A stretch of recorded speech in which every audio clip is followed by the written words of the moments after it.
Tahun 1958, teman-teman. Kalian ada di mana pada tahun itu? Baiklah, tidak usah kita perdebatkan masalah tahunnya.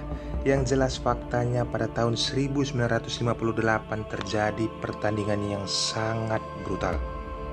Nicolas Rosolimo versus Ivan Romanenko. Dan Sicilian Defense, variasi Rosolimo Attack, dia yang menciptakan. Bagaimana keseruannya kita pelajari, sering terjadi dalam pembukaan Sicilian Defense. Siapkan konsentrasi tinggi, ambil ilmunya. Jangan lupa tombol subscribe dan selamat menyaksikan.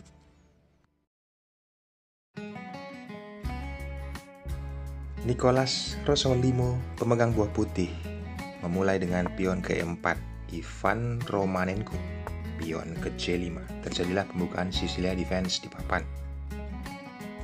Putih pengembangan kuda ke F3, lalu hitam juga mengeluarkan kudanya ke C6. Saat Rosolimo menaikkan gajah ke B5, terjadilah variasi Rosolimo Attack. Untuk Sicilian Defense, namanya sendiri dan memang dialah yang menciptakannya, teman-teman. Kita pelajari. Hitam pion ke G6, persiapan gajah Piacento, putih rokade sayap raja.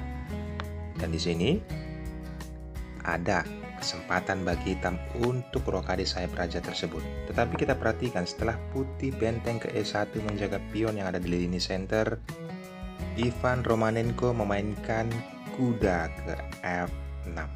Persiapan rokade sayap raja. Secara natural kita berpikir. Putih kuda ke C3 yang menjadi pembeda, teman-teman. Dia tidak mempersilahkan ataupun tidak memainkan rokade sayap raja, memainkan kuda mengajak pertukaran, membuat Nicolas Rosolimo berpikir keras untuk posisi seperti ini. Tidak melakukan pertukaran, mengambil kesempatan. Langkah simpel tetapi merepotkan, pion ke E5 mengancam kuda. Jika kuda berlari ke H5, yaps, putih bisa memainkan pion ke D3 membuka ruang bagi petak gajah gelapnya. Dan ancaman nanti pion ke G4 bisa menumbangkan kuda tersebut. Maka dari itu, Ivan Romanenko kembali menarik kudanya ke G8 ke tempat asalnya adalah membuang langkah. Apa dampak ataupun konsekuensi dari permainan seperti ini? Langsung putih pion ke D3 membuka diagonal bagi petak gajah gelapnya, dan hitam menyerangkan permainan, memukul gajah dengan kuda disambut oleh kuda. Permainan berlanjut. Setelah hitam mengancam kuda memainkan pion yang ada di A6. Karena apa, teman-teman? Sudah sangat berbahaya mungkin bagi Ivan Romanenko. Perwira putih lebih aktif ke depan, maka dia mencoba memukul mundur kuda tersebut. Tapi beda pemikiran Nicolas Rosolimo. Yaps, menempatkannya ke D6. Tempo skak, ada dua alternatif yang bisa dilakukan oleh hitam. Jika rajanya bergeser ke F8, simpelnya hitam tidak memiliki hak untuk rokade.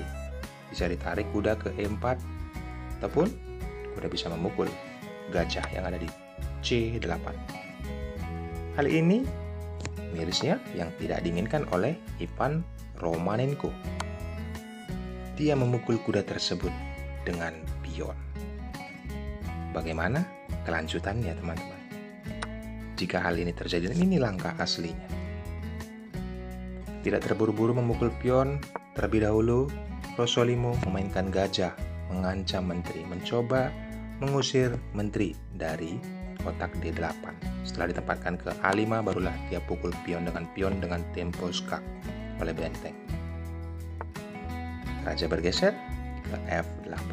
Simpelnya, kita berpikir jika kita buah putih menaikkan menteri ke E2, karena sudah disupport oleh benteng, yang nantinya hitam juga akan memainkan gajahnya, memukul pion yang ada di B2, membuka ruang bagi rajanya. Dan simpelnya, kita berpikir seperti itu, dan alangkah baiknya seperti itu. Tetapi beda lagi, teman-teman. Oleh Nicolas Rosolimo, posisi seperti ini dia memanfaatkan dengan serangan yang brutal. Apa itu? Yaps, Tepat sekali jika kalian berpikir dia mengorbankan bentengnya mengambil tempo skak, dan ini langkah pasti dan harus dilakukan oleh hitam. Memukulnya, barulah menterinya ke E2. Tidak banyak pilihan lagi buat buah hitam, kembali menggeser rajanya ke F8. Selanjutnya, apa yang bisa diperbuat oleh putih? Tetap mempertahankan serangannya, gajah ke E7. Dan di sini ada dua kemungkinan bisa dipukul dengan kuda. Jika hal itu terjadi, fatal teman-teman. Menteri akan mengambil tempo skak, raja bergeser, kuda akan ditempatkan ke G5. Serangan kepada pion yang ada di F7 tak akan terhentikan. Rajanya akan tewas. Hal ini diketahui ataupun dipahami oleh Ivan Romanenko. Maka dari itu dia tidak pukul gajah dengan kuda, melainkan menggeser kembali rajanya ke E8. Permainan pun berlanjut.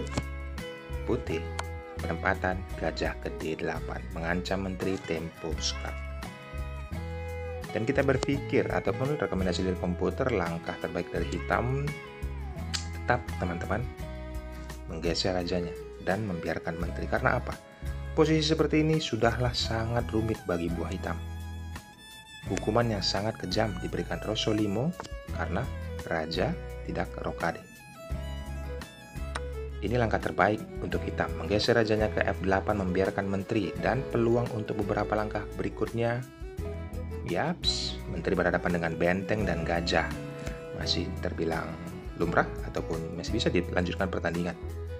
Dan langkah berikutnya hitam adalah pion ke B6. Karena apa? Mengorbankan hal tersebut untuk mempertahankan jalur 8. Ini langkah rekomendasi yang diperlihatkan. Maka setelah itu dinaikkan gajah ke B7. Ada benteng yang melindungi jalur 8. Karena apa teman-teman? Simpelnya, jika tidak mengorbankan pion dengan posisi langkah analisis ini tadi, yaps, tidak memainkan pion ke B6, tidak mengorbankan, mungkin berpikir anggap saja memainkan posisinya kuda ke F6, maka jelas fatal yang didapatkan oleh hitam. Ancamannya bukan main-main, sama halnya dengan ancaman sebelumnya. Setelah raja bergeser, ada kuda ke G5. Pion yang ada di F7 akan tumbang, rajanya juga akan tewas. Apapun langkah hitam. Simpelnya seperti ini.